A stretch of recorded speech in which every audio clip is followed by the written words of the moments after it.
ஓம் ஸ்ரீ திருச்செந்தூர் வேலவன் துணை ஆன்லைன் பக்தி astro TV channel நேயர்கள் அனைவருக்கும் என்னுடைய வணக்கங்கள். நான் பண்டிட் பாலசுப்ரமணி கோடம்பாக்கத்திலிருந்து. இன்று ஜோதிட சாஸ்திரத்தில் நாம் இன்று காண இருக்கின்ற தலைப்பு என்னவென்றால் ராகு கேதுக்கள். இந்த ராகு கேதுக்களை பொறுத்தவரையில் உங்களுடைய ஜாதகத்தில் 12 பாவகங்களில் ராகு கேதுக்கள் எந்த பாவகத்தில் இருக்கின்றார் என்பதை பாருங்கள். பொதுவாக ராகு கேதுக்கள் இந்த 12 ராசி கட்டங்களில் ஏதேனும் ராசியில் நிச்சயமாக இருக்கும். முக்கியமாக யார் இந்த பரிகாரத்தை செய்ய வேண்டும் என்றால், ராகு கேதுக்களுடைய சூழ்நிலை யாருக்கு அதனுடைய பலாபலன்கள் நடைபெறுகின்ற காலம் என்று பார்க்கின்ற பொழுது, ராகு கேதுக்கள் எந்த ராசியில் இருந்தாலும் அவருடைய திசைகள் வருகின்ற பொழுதோ அல்லது அந்த ராகு கேதுக்களுடைய நட்சத்திரங்களில் இருந்து திசைகள் வருகின்ற பொழுதோ கண்டிப்பாக இந்த ராகு கேதுக்களுடைய தோஷத்தை நீங்கள் அடைவீர்கள். உதாரணமாக சொல்ல வேண்டும் என்றால், ஒரு ஜாதகத்தில் லக்னத்திற்கு 2ஆம் இடத்தில் ராகு இருக்கின்றார் என்று வைத்துக் கொள்ளுங்கள்.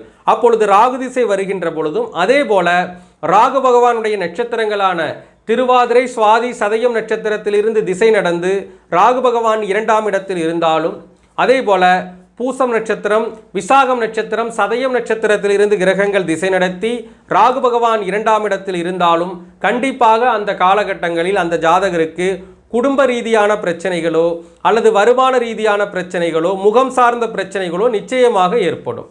இப்படிப்பட்ட காலகட்டங்களில் அந்த ஜாதகர் என்ன பரிகாரத்தை செய்ய வேண்டும் என்று சரியாக செய்து கொண்டாரானால் கண்டிப்பாக அந்த ஜோசத்தினுடைய தன்மையிலிருந்து விடுபட்டு கொள்ளலாம்.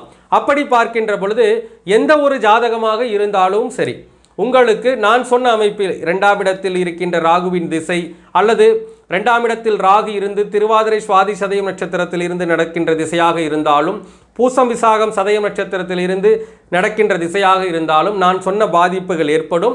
இப்படிப்பட்ட சூழ்நிலையில் அந்த ஜாதகர் எந்த கோவிலுக்கு செல்ல வேண்டும் என்றால், அவர்கள் நாகர்கோவில் இருக்கின்ற நாகராஜா கோவிலுக்கு சென்று முறையான வழிபாடுகளை செய்து வந்தீர்களானால் கண்டிப்பாக அந்த தோஷம் என்பது நீங்க பெறும். அதே போல எந்த லக்னமாக இருந்தாலும் லக்னத்திற்கு 7ஆம் இடத்தில் ராகு பகவான் இருக்கின்றார் என்று வைத்துக் கொள்ளுங்கள்.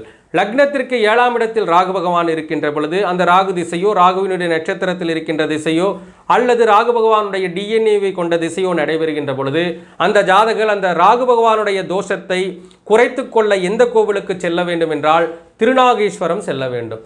இப்படி ஒவ்வொரு ஜாதகத்திலும் ராகு கேதுக்கள் எந்த ராசியில் இருக்கின்றதோ அந்த ராசியில் இருந்து அந்த ராகு கேது சம்பந்தமான திசை வருகின்ற பொழுது அவர்களுக்கென்று தனித்துவமான கோவில்கள் தமிழகத்தில் இருக்கின்றது. ஆக அந்த கோவிலுக்கு சென்று அவர்கள் முறையான வழிபாடுகளை செய்து கொண்டானால் கண்டிப்பாக அந்த ராகு கேதுவினுடைய தோஷத்தில் இருந்து நிச்சயமாக விடுபட முடியும். முக்கியமாக 32 வயதை கடந்த அன்பர்களுக்கு கண்டிப்பாக இந்த பரிகாரம் மிகப்பெரிய அளவில் ஒரு வெற்றியை கொடுக்கும். ஆக அனைவரும் ராகு கேதுவினுடைய தோஷ நிலை அறிந்து சரியான பரிகாரங்களை செய்து ராகு கேதுவினுடைய தோஷத்தில் இருந்து விடுபட்டு அனைவரும் ஒரு சிறப்பான வாழ்க்கையை வாழ வேண்டும் என்று கூறி விடைபெறுகின்றேன். நன்றி, வணக்கம், வாழ்க வளமுடன்.